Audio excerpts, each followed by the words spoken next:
네, 파라자일렌 생산 공정을 보고 계신데요. 약간 문어발같이 생긴 공정입니다. 지금 보시는 문어발처럼 생긴 이것은 뒤죽박죽 혼합된 성분들로부터 파라자일렌이라는 원료를 추출하는 일을 합니다. 이렇게 추출된 파라자일렌은 일상 속 아주 다양한 곳에 이용되곤 하죠. 좀 더 가야 돼요. 좀 더 가야 돼요. 저 앞에 보면 노래방 마이크 2개가 보이죠? 네. 그리고 이곳은 폴리프로필렌이라고 불리는 합성수지를 만들고 있는 곳입니다. 역시나 폴리프로필렌도 일상 속 아주 다양한 곳에서 찾아볼 수 있죠. 이러한 공정들이 오늘날 우리의 생활을 이롭게 할 수 있었던 그 이면에는 20세기 초 유기화학을 연구했던 화학자들의 눈부신 성과에 있었다는 것을 조금만 들여다보면 우리는 금방 알 수 있습니다. 그 이야기를 알아보고자 합니다.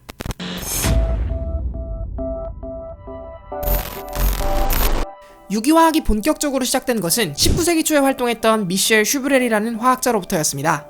19세기 이전 대다수의 화학자들은 유기물이라는 존재를 생체 에너지를 통해 만들어진 물질, 즉 살아있는 생명체의 생명활동에 의해서 만들어진 대상이라고 여겼습니다. 미셸 슈브렐도 그러한 생각과 크게 다르진 않았으나 지방과 알칼리 성분의 물질로 만들어지는 대상인 비누의 특성에 관한 연구 도중 놀라운 사실 하나를 발견해내게 됩니다. 자연적으로, 즉 생명체로부터 만들어지는 지방, 즉 기름이라는 대상을 생체 에너지가 아닌 실험실에서의 인위적인 방법을 통해 새로운 성분의 물질로 바꿀 수 있다는 사실을 말이죠. 이러한 연구는 곧 프리드리 벨러로 이어지게 됩니다. 유기물을 실험실 환경으로부터 새로운 물질로 바꿔낼 수 있다면, 그럴 수 있다면 그 역도 가능하지 않을까? 그는 유기물이 아닌 물질, 즉 무기물이라고 불리는 물질로부터 유기물을 만들어내고자 하는 아이디어를 구현해내기 위해 노력하였고, 끝내 1828년 시안산 암모늄이라고 불리는 물질로부터 오줌의 주성분으로 알려져 있는 유기물인 요소를 합성해냄으로써 무기물로부터 유기물을 합성해낼 수 있다는 사실을 증명해내게 됩니다. 이를 우리는 벨러 합성이라고 부르고 있으며, 세상은 이 시점으로부터 유기물에 관한 정의를 새로 쓰게 됩니다. 탄소를 축으로 하고 있는 분자들로 구성된 물질, 이것을 우리는 유기물이라고 부르게 된 것입니다. 이후 유기물에 대한 연구, 즉 탄소가 어떻게 배열하고 있는지에 따라 어떠한 특성이 나타나는지에 관한 연구가 진행되고 있을 즈음 몇몇 화학자들에 의해 실험으로부터 우연한 발견들이 등장하기 시작하게 됩니다. 1856년 영국의 화학자 윌리엄 퍼킨경은 말라리아의 치료제로 이용되고 있는 퀴닌 분자를 연구하던 도중 우연히 보라색의 염료, 즉 염색약을 만들어내는 데 성공하게 되었고, 이는 다양한 염색약들의 등장으로 이어지게 되었죠. 이를 통해 유기물과 유기물 사이에 적절한 효소를 이용하면 유기물의 특성과 구조를 바꿀 수 있다는 아이디어를 이전보다 명확하게 이뤄낼 수 있다는 사실을 화학자들은 깨닫게 됩니다. 그리고 이러한 우연의 발견들 중 유기화학의 역사 전반에 걸쳐 아주 커다란 영향력을 지닌 발견이 앞선 염색약의 발견 후 2년 만에 독일에서 일어나게 되는데요. 이 발견을 일으켜낸 과학자가 바로 19세기 독일의 화학자 아우구스트 케쿨레입니다. 케쿨레는 헨트 대학에서 교수로 활동하면서 유기화학이 연구하는 대상, 즉 여러 탄소화합물에 대해 연구하였습니다. 동식물의 사체 또는 여러 유기물질로부터 발생되는 탄소를 추출할 때 나타나는 여러 종류의 탄소화합물들을 통해 그는 탄소가 다른 원소들과 결합할 수 있는 다리가 4개라는 사실, 즉 탄소의 원작가가 4라는 사실을 알아낼 정도로 탄소화합물에 관한 연구에 심취해 있었습니다. 그러나 사실 이 탄소화합물들 중 케쿨레를 가장 흥미있게 만들어주었던 대상은 당시까지만 해도 잘 알려지지 않았던 물질인 벤젠이었죠. 케쿨레는 문제에 봉착할 수밖에 없었습니다.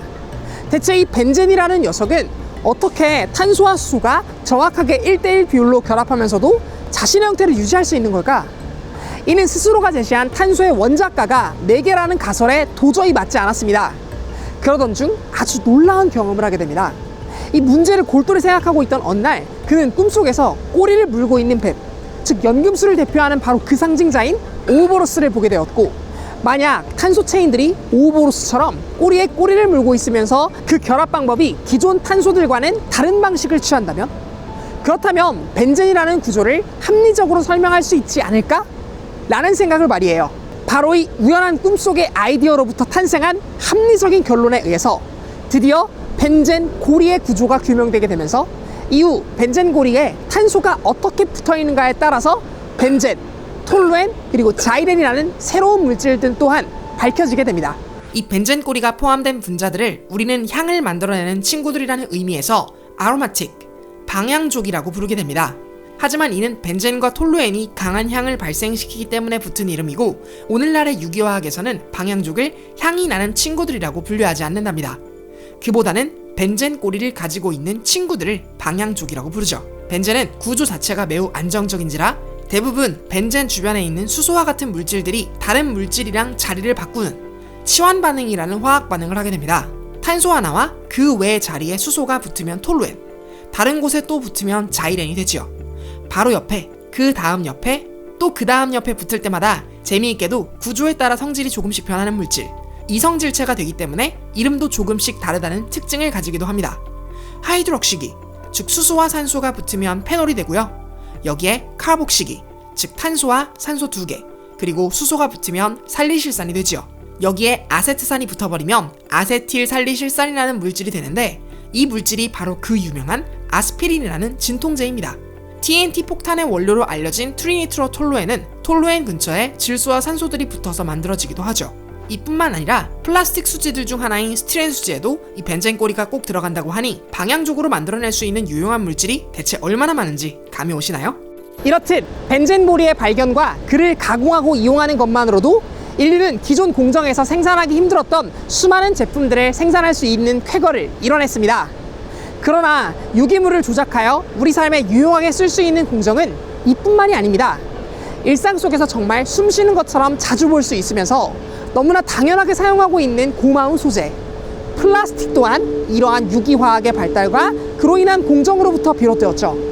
그렇다면 대체 언제부터 인류는 플라스틱을 만들 수 있게 되었을까요? 탄소 체인을 이용해 만들어내는 아주 획기적인 소재, 플라스틱의 최초 발견은 독일 출신의 화학자인 크리스티안 쉔바인으로 알려져 있습니다. 스위스 바질 대학의 교수로 재직하고 있던 그는 1864년에 질산을 이용한 섬유 합성에 성공하였고 이를 이용하여 알렉산더 파크스는 에테르와 알코올을 질산 섬유소와 잘 배합하여 원하는 틀에 넣고 건조하게 되면 단단하고 강한 소재를 얻을 수 있다는 사실을 발견해냈습니다. 이렇게 만들어진 천연에서 구할 수 있는 수지를 이용해서 만들어낸 최초의 플라스틱이 탄생했습니다. 그 이름은 파크신. 당시에는 이러한 공정이 상당히 놀라운 최신 기술이었기 때문에 이렇게 만들어진 플라스틱은 자연스럽게 매우 귀했고 이는 몇몇 부호들의 수집욕을 불러일으켰기 때문에 초반에는 이 플라스틱이 부의 상징으로 이용되었습니다. 하지만 머지않아 점점 새로운 공정과 신기술이 등장하게 되면서 당구공이나 틀니, 만년필, 그리고 단추의 용도로 사용되기 시작했죠. 곧이어 1907년 인공으로 만들어낸 포름알데히드와 페놀을 반응시켜 만들 수 있는 인류 최초의 합성수지를 이용해 베이클라이트라는 섬유를 만들어내게 되었고 이는 당시에 한창 개발되고 있었던 다양한 전기 제품들의 외장재로서 이용되게 되면서 본격적으로 산업 전반에서 인공 플라스틱이 사용되기 시작하게 됩니다. 그러나 진짜 혁신적이고 획기적인 플라스틱의 발견은 1933년에 등장하게 되었습니다. 독일의 한스 폰 페치만에 의해 등장한 이 플라스틱의 이름은 폴리에틸렌. 다시 말해 이중 결합으로 이루어져 있는 에틸렌이 마치 기차처럼 연속적으로 결합해 있는 형태인 폴리머라이즈, 즉 고분자 중합체로서 발견 당시에는 LDPE, Low Density Polyethylene, 즉 저밀도 폴리에틸렌으로 생산되었습니다. 페치만이 맨 처음 이 소재를 발견했을 때는 그리 인기를 얻지 못하였으나 동일 한해 영국의 임페리얼 화학공업사에서 일하고 있던 에릭 포셋과 레지널드 깁슨에 의해 우연한 계기로 재발견이 이루어지게 되었고 이는 곧 필름과 포장재의 주 원료로 인기 있게 이용되게 됩니다. 어떻게 기체가스를 고체로 만들 수 있었을까요? 사실 그 원리는 비교적 간단합니다. 프로필렌을 잘 들여다보면 탄소와 탄소 사이에 서로를 붙들고 있는 팔이 두 개인 부분을 볼 수 있는데 이 팔을 강제로 놓게끔 만들어주면 옆에 있는 프로필렌과 서로 손을 잡으면서 마치 기차처럼 다닥다닥 붙어버립니다. 원래는 작은 분자였다가 이렇게 긴 사슬이 되면 일상적인 온도에서도 다양한 형태로 튼튼하게 가공할 수 있는 새로운 물질로 변모하게 되죠. 이처럼 프로필렌과 같은 유기물들을 의도적으로 변화시켜 새로운 물질을 얻어내는데 커다란 영향을 준 학문인 유기화학의 탄생은 인류사에서도 손에 꼽을 수 있는 위대한 발견들 중 하나입니다. 이후 독일의 화학자인 칼 치글러가 좀 더 밀도가 높은 상태인 HDPE, 하이 덴서티 폴리에틸렌을 만들어낼 수 있는 공정을 개발함에 따라 기존의 합성수지보다 견고하고 탄력 있는 합성수지를 만들어내는 데 성공하게 되며 이는 배관 및 자동차의 부속품으로서 이용되게 됩니다. 이후 플라스틱은 좀 더 다양한 종류의 기본 구조, 다양한 중합체로서 그 모습이 드러나게 됩니다. 1934년 프리드리 바이어 앤 컴퍼니에 의해 나타난 폴리우레탄, 1939년 IG 팔벤사에 의해 개발된 에폭시, 1950년대 줄리오 나타에 의해 고안된 폴리프로필렌, 렉스 와인필드와 제임스 딕슨에 의해 고안된 페트 등 수많은 유기화학적 방법을 이용해 새로운 중합체 소재들이 탄생하게 되었고, 이는 곧 단열재, 수영복의 소재, 항공기의 소재, 기계의 부품, 페트병 등 일상 속 수많은 플라스틱 제품에 응용되고 사용되게 됩니다. 최근에는 중합체가 가지고 있는 최대 단점인 생분해성, 즉 생물에 의해 분해가 잘 일어나지 않는다는 단점을 극복한 생분해성 플라스틱 또한 증가하고 있는 추세이죠. 그렇다면 여러분, 궁금한 게 있어요. 대체 어떻게 이렇게나 일상 속에서 효율적으로 이용되고 있는 원료들을 우리는 얻어낼 수 있을까요? 대표적으로 벤젠고리와 같은 방향족들을 포함하여 탄소로 이루어진 체인들 등 이러한 탄소 복합체는 어디에서 구할 수 있을까요? 사실 자연 상태에서 벤젠이나 플라스틱을 찾기란 매우 어렵습니다. 그렇기 때문에 특정한 조건 내 촉매 반응을 통해 이러한 물질들을 만들어내는 기술이 정말 중요하다고 할 수 있죠. 그렇다면 이들은 어디에서 만들어지고 있을까요? 그렇습니다. 바로 지난 에피소드에서 소개드렸던 공정인 CDU 공정으로부터 분별된 대상, 납사와 상압 잔사유로부터 만들어지고 있답니다. 좀 더 생동감 있는 설명을 위해 과학후기는 분별 증류를 통해 만들어진 납사, 즉 나프타와 AR, 상압 잔사유를 이용하여 각각 벤젠, 톨루엔, 자이렌 고리와 탄소 중합체를 만들어낼 수 있는 공정을 보유한 곳 GX 칼텍스의 여수 공장에 직접 방문해봤습니다.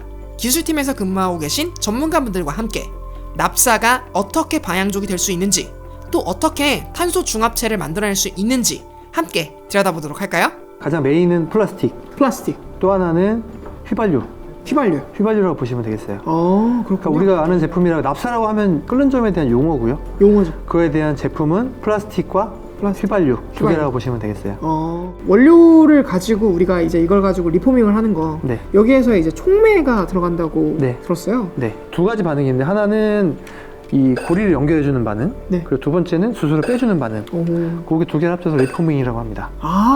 고리를 연결해주는 거야? 네네. 수를 빼주는 거. 일반적인 휘발유는 직선으로 생겼습니다. 직선으로. 직선으로. 탄소 고리가 직선으로 생겼어요. 그쵸, 이렇게 사슬처럼, 직선으로, 사슬고리. 사슬이라고 하는데 네. 이걸 끝에 마는 겁니다. 이렇게. 이렇게. 네, 이렇게 마는 거예요. 동그랗게. 동그랗게. 그러니까 이제 링으로. 예, 링으로. 아까 케큘레 벤젠을 발견하신 분의 얘기도 했는데, 네. 시클로. 예, 사이클로죠. 사이클로 형태가 되는 그런 모양을 일단 만들어요. 네. 그게 이제 촉매의 역할이고요. 그 이제 화학 구조로 들어가 보면 거기에 수소가 좀 많습니다. 벤젠보다. 사이클로 같은 경우 수소가 많기 때문에 수소를 좀 빼줘요. 중간중간에 이제 시클로 헥산 같은 경우, 사이클로 헥산 같은 경우에는 수소가 12개가 붙어 있죠. 예, 원자 기준 6개, 분자 기준 3개 빼야 되기 때문에. 빼야 돼요. 예, 디하이드로제네이션. 디하이드로제네이션. 예, 벤젠 같은 경우에는 그 도료나 아니면 페놀이라고 하는 페놀 수지, 플라스틱인데 플라스틱의 원료가 되는 페놀 수지로 사용하기도 하고, 의약품, 농약, 나일론의 원료가 되기도 하고요. 나일론의 원료가. 예, 되게 많은 브로드한 용도로 사용이 되고 있습니다. 톨루엔 같은 경우에는 가장 유명한 거죠. 페인트에서 이제 불나는 성분, 신나라고 해서 중독이 되기도 하고. 신나가 톨루엔이에요? 신나가 톨루엔 성분이. TNT라고 혹시 폭탄? 트리니티와 톨루엔. 예. 포기하기죠. 다이너마이트죠. 예. 저는 사실은 자이렌이라고 하는 게 어디에 쓰는지 되게 궁금했었어요. 자일렌도 이제 가장 많이 쓰이는 게 이것도 플라스틱이고요. 플라스틱이에요? 예. 이제 두 가지가 있어요. 혼합 자일렌과 네. 파라자일렌 두 가지가 있는데. 파라자일렌? 예, 파라자일렌. 폴리에스테르 만들 때 쓰는 거예요? 네, 메인으로 사용이 됩니다. 파라자일렌. 그렇구나. 예, 폴리에스테르. 그다음에 PET. 페트에도 사용이 되고요. 폴리에틸렌 테라포탈레이트. 예, 사용이 되고요. 스타일렌이라고. 네. 스타일렌에 들어가는 게 하나 벤젠고리 딱 붙잖아요. 그게 여기서 붙는 거예요? 자이렌에서? 네, 설명드렸다시피 나일론도 만들고 폴리에스테르도 만들고 페트도 만들고 스티로폼도 만들고 거의 모든 플라스틱이 이 BTX에서 나온다라고 보시면 되겠습니다. 인터뷰 해주셔서 너무 감사합니다. 석유화학 기술팀의 용유중 차장님이었습니다. 유기화학의 발달, 즉 탄소를 다루는 화학의 발달은 우리에게 정말 많은 것을 선사해 주었습니다.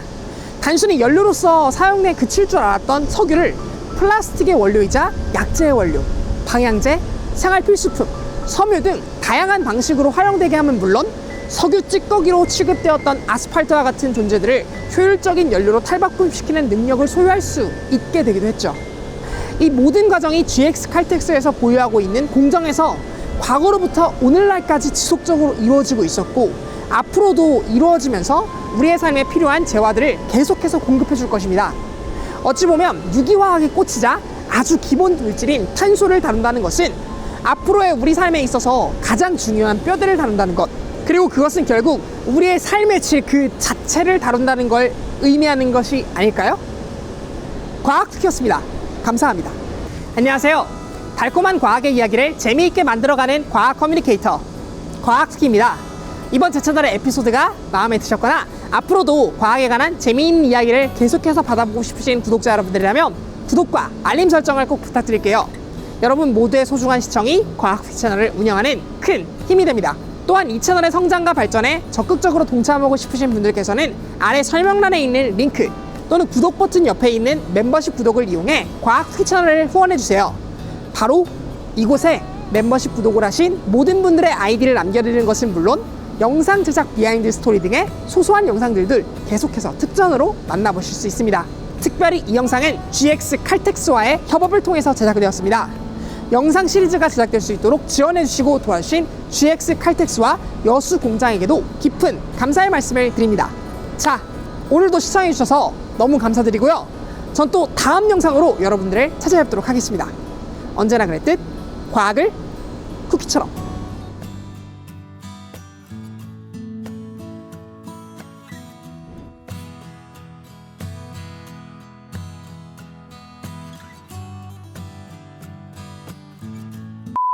또 하나 차이가 있다면 BTX 말고 나오는 게 하나 더 있어요. 어떤 게죠? 이제 열분해를 하게 되는데 이제 NCC라는 공정이 있습니다. NCC요? NCC는 어떤 거죠? 납사 크래킹. 네, 납사를 깨부시는. 네, 열로 깨부시는 건데 그거 같은 경우에는 이제 폴리에틸렌을 만드는 에틸렌. 그다음 폴리프로필렌을 만드는 프로필렌이 나옵니다. 그러니까 이제 이중결합을 가지고 있는 탄소 두 개랑 이중결합을 가지고 있는 탄소 세 개. 이거는 BTX랑 별개로 따로 만들고 있죠. 이렇게. 그거 같은 경우에 이제 저희 회사에서는 지금 건설을 하려고 지금 땅 부지 닦고 설계를 지금 진행하고 있어요. 그렇군요. 네, 그래서 아마 지금 정유회사이지만 이제 플라스틱 회사가 되지 않을까. 점점 이렇게 변모하지 않을까. 생각을 하고 있습니다. 그게 이번에 새로 지금 부지 들이고 있는 MFC랑 관련이 MFC가 그 공정입니다. 그렇군요. 그러니까 GSC에 맞는 NCC가 MFC라고 보시면 되겠어요.